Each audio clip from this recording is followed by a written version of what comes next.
श्री शिवाय नमस्तुभ्यम।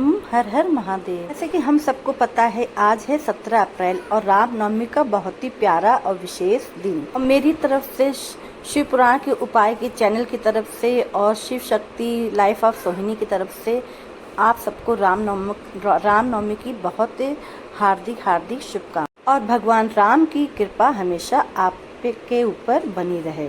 और अगर आप अपनी फैमिली को खुश रखना चाहते हो या फिर अपनी परिवार को खुश देखना चाहते हो और आप अपने परिवार में खुशियाँ देखना चाहते हैं तो यह वीडियो आपके लिए है। तो आज रात में रामनवमी के दिन रात में एक दीपक सभी लोगों को लगाना है जिससे आपके घर में बहुत सारी खुशियाँ आएंगी। इसके लिए वीडियो पूरा देखिएगा जिससे चीजें सभी आपको बहुत आसानी से समझ में आ सके। चलिए जानते हैं कि आपके घर में भगवान राम की कोई फोटो या प्रतिमा है तो वो ले लीजिए। अगर कोई भी नहीं है तो आप देवता के सामने देवी नहीं, अगर आपके पास राम जी की फोटो या तस्वीर या मूर्ति नहीं है तो कोई भी देवता की तस्वीर या फोटो आप ले लीजिएगा। भगवान राम जी की फोटो ले लीजिएगा और राम जी के आगे पहले आपको करना क्या है यह ठीक से समझ तो लेना है आपको आम का पत्ता। आम का पत्ता ना ज्यादा छोटा और ना ज्यादा बड़ा, आप मीडियम साइज का ले लीजिए। एक आम का पत्ता ले लीजिए।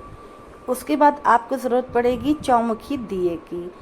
तो आपको दिया लेना है और उसमें चौमुखी मतलब बाती लगानी है, चौमुखी दीपक जलाना है और उसमें घी डालना है, गाय का शुद्ध देसी घी। तो आपको 4 बत्ती नहीं लगानी है, आपको 2 बत्ती लंबी लेनी है, रुई की बाती लंबी लेनी है 2 और 2 को आपको दिए में क्रॉस करके लगा देनी है तो 4 बाती हो जाएंगी। और उसमें घी डालना, भगवान राम गाय का फोटो के आगे आपको आम का पत्ता रखना है। अब पत्ते के ऊपर आपको चौमुखी दीपक रखना है और फिर उसको प्रज्वलित करना है। अब जब ऐसा आप जो है भगवान राम के आगे चौमुखी दीपक प्रज्वलित करेंगे तो वो है आपकी फैमिली को खुश करने के लिए, आपके परिवार की सुख समृद्धि और अपने परिवार की खुशियों के लिए प्रार्थना आपको भगवान राम जी से करनी है। और यह आपको काम करना है प्रदोष काल के बाद, यानी कि शाम के समय प्रदोष काल के बाद 5:30 बजे के बाद आपको यह दीपक जले तब तक आपको वहाँ पर बैठना है। और बैठ के हनुमान चालीसा का पाठ करना है या जो भी आप प्रार्थना कर सकते, जो भी पाठ करना चाहें तो वह पाठ आप कर सकते हैं। उसके बाद जब वो दीपक ठंडा हो जाए, जब जल जाए, जब ठंडा हो जाए तब उसको आपको उठा लेना है और वहाँ से जो आम का पत्ता आप उठा लिया है। फिर एक कलश आपको तांबे का लेना है, उसमें जल भरना है अपने घर में। फिर अपने घर में उस आम के पत्ते से आप अपने पूरे घर में जल का छिड़काव करेंगे। पूरे घर में सिर्फ वॉशरूम को, टॉयलेट को छोड़ के आपको अपने पूरे घर के कोने कोने में उसका जल का छिड़काव करना है। इससे क्या होगा, इससे आपके घर में जो भी नकारात्मक ऊर्जा होगी वो खत्म हो जाएगी। जो भी नकारात्मक ऊर्जा प्रवेश घर में होगी या प्रवेश करने वाली होगी तो वह सब इस रामनवमी के अवसर पर जल के राख हो जाएगी और सकारात्मक ऊर्जा प्रवेश करेगी, पॉजिटिविटी घर में। इतना सब करने के बाद अब आप आम के पत्ते का क्या करेंगे और जो दीपक जो आप लेके आए हैं जला है जो दीपक, उसका क्या करना है तो चलिए वो जले हुए दीपक का और आम के पत्ते को आप अगले दिन अपने घर के बाहर निकल जाइएगा और कोई नीम वृक्ष के नीचे आपको रखाना है। ये उपाय करेंगे तो आपका पूरा परिवार हमेशा खुश रहेगा। करिएगा ज़रूर, बहुत सरल और अचूक उपाय हैं, नवरात्रि के अचूक उपाय हैं। श्री गुरुजी प्रदीप मिश्रा जी द्वारा बताए गए यह उपाय हैं। पहले उपाय की बात की है, अब आगे बढ़ते हैं वीडियो के दूसरे उपाय की ओर कि आपको उपाय की तरफ से जानकारी मिल गई होगी। चलिए मान लेते हैं आपके घर में कोई व्यक्ति बहुत दिनों से बीमार पड़ा हुआ है और उसको कोई दवा असर नहीं कर रही तो आप इस उपाय को करिएगा, ठीक है। यह उपाय भी आपको दीपक को जलाकर ही करना है, लेकिन यहाँ पर नाम चेंज होता है, यहाँ पर अलग अलग तरीके से करना है। पर फिर से आपको चौमुखी दिया दिख रहा होगा तो आपको फिर से एक चौमुखी दिया लेना है और वो चाहे दिया आप मिट्टी का ले सकते हैं, चाहे वो आटे का बना ले। और आटे का अगर बनाते हैं तो उसमें चोंच नहीं होनी चाहिए, यानी कि 4 मुख्य दिए में नहीं होना चाहिए। 4 बाती का दीपक आप लगाएंगे लेकिन दिया जो आपको गोल ही बनाना है। ऐसा में आपको जो है घी नहीं डालना है। अब क्या चीज डालना है, कौन सा तेल डालना है आपको, सरसों का तेल डालना है आपको। आपको सरसों का तेल डालना है दीपक में और घी नहीं लेना है, इस बार जलाएंगे नहीं। अब आप एक प्लेट लेना या थाली लेना, बड़ी प्लेट या थाली आप ले लेना प्लेट, और उसके ऊपर यह दीपक को आपको रख देना है। इस दीपक को आपने रख दिया और उसके बाद इसको चारों की चारों बत्तियों को आपने रख दिया। बत्ती 4 आपको मैं फिर वही बताती हूँ कि आपको 4 बाती अलग से 4 बाती गिनती की नहीं लेनी है, आपको लंबी बाती सिर्फ 2 लेनी है और क्रॉस की तरह आपको दीपक में लगा देनी है, तो 4 बाती हो जाएंगी। फिर आपने उस दीपक को जला दिया और अब वह दीपक आपको अपने उस जगह पे ले जाना जहां आपका व्यक्ति बीमार है और लेटा हुआ है। बत्ती के दीपक जलता वहां पर आपको एक नाम लेना है और उसके ऊपर से सर से लेकर पांव से तक के आपको 21 बार घुमाना होगा और नरसिंह बाबा का नाम लेते हुए, नरसिंह बाबा का आपको नाम लेना है और उस बीमार व्यक्ति के सर से पांव तक के उसको ऊपर से लेके नीचे जिस तरह से नजर उतारते हैं उस तरह से आपको उतारना होगा और नरसिंह बाबा का नाम लेना है। और यह उपाय 7 से 7:30 बजे के बीच में आपको यह उपाय करना है। और अगर आप अपने ऊपर आप अपने लिए कर रहे हैं, अपने खुद के लिए स्वयं उतार रहे हैं, तो आपको नरसिंह बाबा का नाम लेते हुए 7 बार अपने ऊपर से उतारना है। फिर उतार के आपको अपने मुख्य द्वार के बाहर आपको जाना है और मुख्य द्वार के चाहे दाईं ओर चाहे बाईं ओर आप इस दीपक को रख सकते हैं। और यहाँ नरसिंह बाबा का नाम लेते हुए आपको अपने मुख्य द्वार पर किसी भी 2 साइड होते हैं, लेफ्ट या राइट, एक साइड में आपको यह दीपक रख देना है।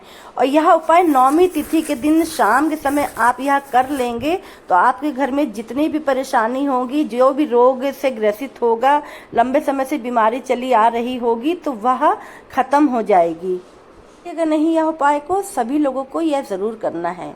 ये वैसे तो क्या है, इस दीपक को रखने का प्रचलन है कि चौराहे पर इसको रखना चाहिए यह दीपक, लेकिन आजकल जो है इतना रश रहता है, इतनी भीड़ रहती, चहल पहल रहती कि आप नहीं रख सकते चौराहे पर जाके, तो बस इसलिए अब आप अपने घर के बाहर मुख्य द्वार पे किसी भी साइड रख सकते हैं। तो चलिए जानते हैं तीसरे उपाय के बारे में। यह उपाय आपको करना होगा सिक्के के साथ में।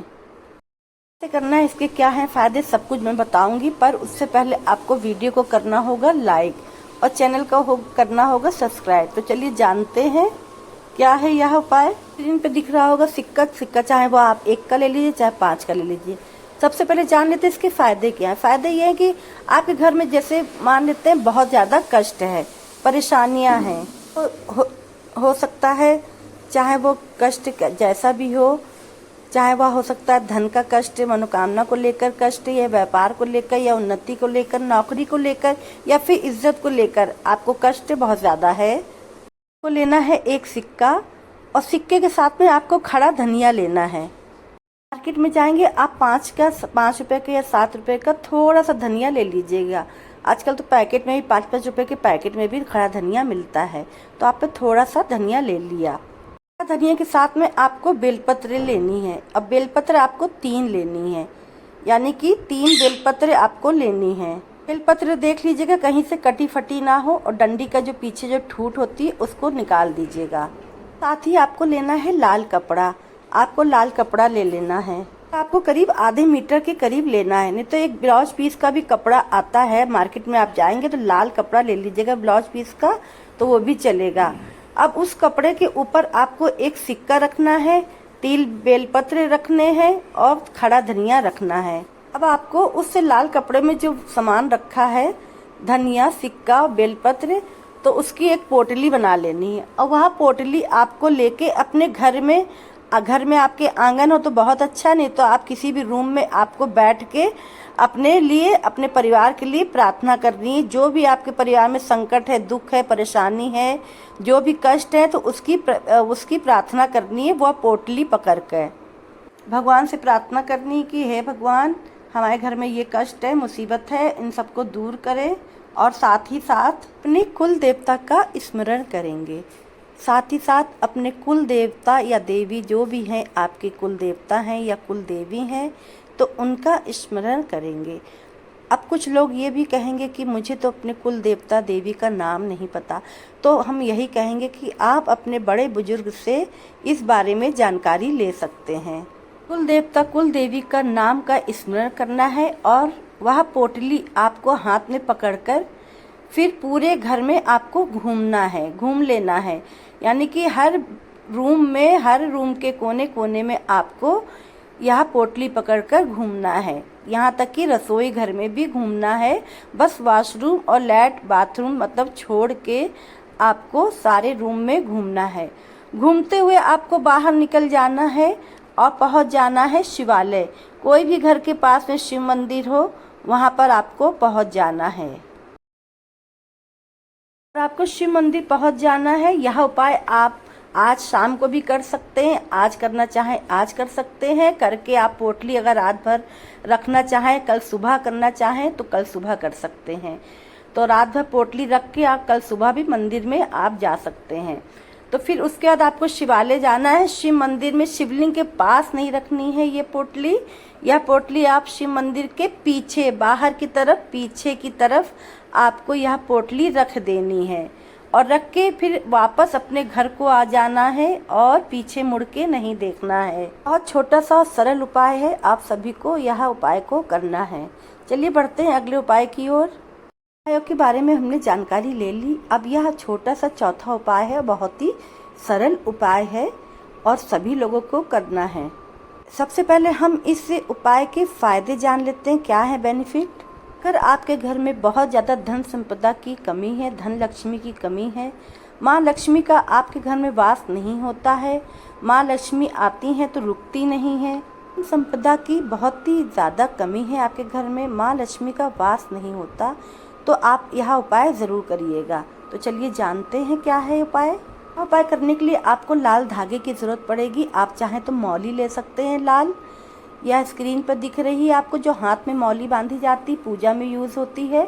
ज़रूरी नहीं है कि आप मौली ही लें, आप कोई भी तरह का लाल धागा आपके पास जो भी हो, बस नया होना चाहिए, लाल धागा आपको लेना है। अब उसके बाद आपको लेना है एक सिक्का।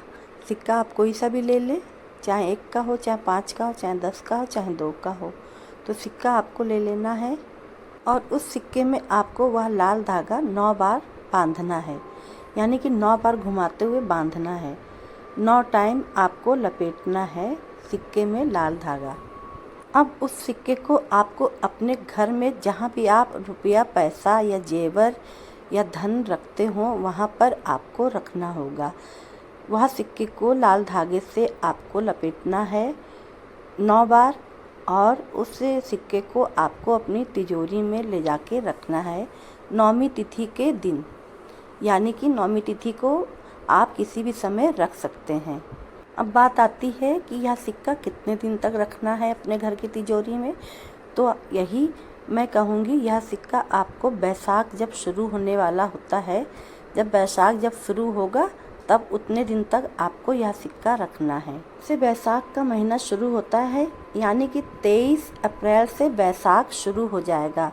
23 अप्रैल को बैसाख का महीना शुरू हो रहा है। तब उस दिन आप सुबह स्नान आदि करके अपनी तिजोरी से वह सिक्के को निकालेंगे और घर से बाहर पीपल वृक्ष के नीचे आप चुपचुपाते रख आएंगे। यकीन मानिएगा, ऐसा अगर आपने कर लिया तो आपके घर में सालों साल हमेशा के लिए लक्ष्मी का वास रहेगा, धन संपदा का वास रहेगा, वैभव का वास रहेगा। कभी भी आपको धन की कोई कमी नहीं रहेगी। आपके घर में हमेशा सुख समृद्धि वास करेंगे, शुभ लाभ वास करेंगे और जो कर्ज से भी जो समस्या चल रही होगी उससे भी आपको मुक्ति मिलेगी। मैंने बहुत थोड़ी सी ही कोशिश करी है कि आपको अच्छी तरह से मैं समझा पाऊँ और यह उपाय के बारे में अब आप ठीक से समझ गए होंगे। अगर नहीं भी समझ में आया हो तो आप कमेंट द्वारा पूछ सकते हैं, मैं रिप्लाई ज़रूर दूंगी। और वीडियो को लाइक करिएगा और ज़्यादा से ज़्यादा शेयर करिएगा ताकि ज़्यादा लोगों तक यह वीडियो पहुंच सके और सभी लोग इस उपाय करके अपने जीवन में सुख समृद्धि को पा सके। चलिए मिलते हैं फिर नए उपाय के साथ, नई जानकारी के साथ। तब तक के लिए श्री शिवाय नमस्तुभ्यम, हर हर महादेव और जय माता दी, जय श्री राम।